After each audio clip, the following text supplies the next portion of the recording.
Nagbabalik ang game show ng puno ng katuwaan, ang Who Wants to Be a Millionaire. Meron ng assured 150,000 pesos si Yen at papalapit na siya sa 2 million. Pero mangyayari lang yan kapag tama ang sagot niya sa tanong na ito. Sa anong disiplina ginagamit ang pentatonic scale? Engineering, architecture, music, medicine. Ang sinagot niya ay letter C, music. Bakit nga music? Scale nga, bossing. Wala Five. bang 5. scale na ginagamit sa engineering? Meron, pero iba namang skills yun. Ano tawag? Yung measuring skills. Ibento. Sa medicine? Parang wala naman yata. Weighing scale siguro, bossing. Pwede. Architecture. Pareho lang po siguro sa engineering. Scale ng size, distance, gano'n. Music.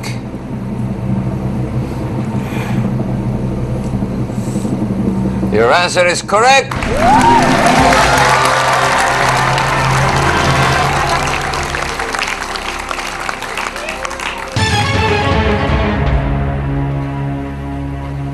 Isa ka pang lifeline na natitira. People speak. Next question is worth 400,000 pesos. Aling insekto ang kabilang sa genus na Vespa? A. Grasshopper. B. Hornet. C. Dragonfly. D. Mosquito.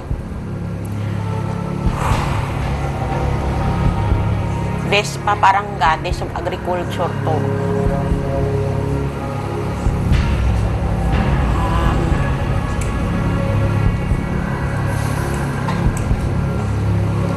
A. Grasshopper. Paalala ko lang sa'yo, meron ka ng 250,000 pesos. Pag nagkamali ka, babalik ka sa 150. That's a difference of 100,000 pesos. Pag tama, 400,000. Pag tama, Pag tama. yung akin ay paalala lang sa'yo. At gusto ko rin paalala sa'yo na may isa ka pang lifeline.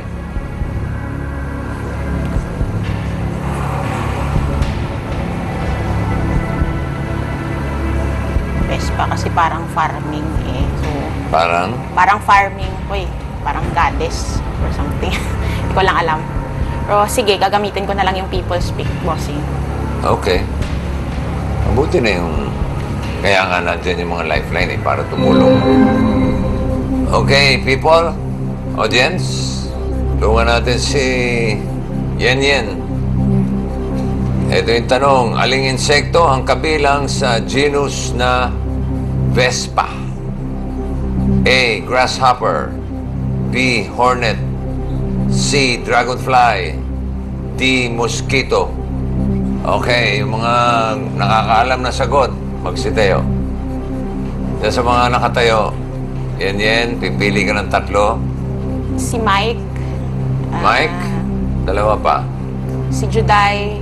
Tsaka si Marbs. Juday and Marbs. Yung mga hindi napili, upo na kayo. Salamat.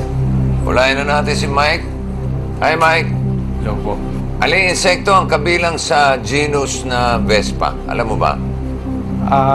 Ano po kasi sa online game na nilalaro ko, parang may pangalan na ganyan yung kalaban. So, Hornet po yung pagkakatanda ko po. Okay, thank you, Mike. Si Juday. Hi, Juday. Hello po. Alam mo ba sagot? Opo. Ano? Hornet po. B. Bakit? Kakaiba po kasi yung hornet eh.